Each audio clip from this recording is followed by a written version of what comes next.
Welcome to my bathroom. Today I'm going to show you how to prepare a delightful and nourishing dish, protein overnight oats, which I have been making since I was 38 years old after having 2 C-sections. This is my go-to breakfast that helped me achieve these abs.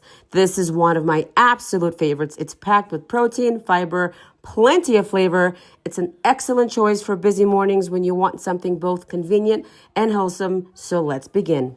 You will need food scale, mason jar, quick oats, whey protein, nut butter powder, water, blueberries. Begin by placing the mason jar onto the food scale. Make sure it's zero out. Then you're going to do a 1/4 cup of oats, a scoop of protein, a tablespoon of nut butter, 4 ounces of water, 2 ounces of blueberries or any fruit you prefer. Start by mixing it all in, and then you're going to cover it. Put it in a refrigerator, and you can eat it cold or warm it up in the morning. Enjoy.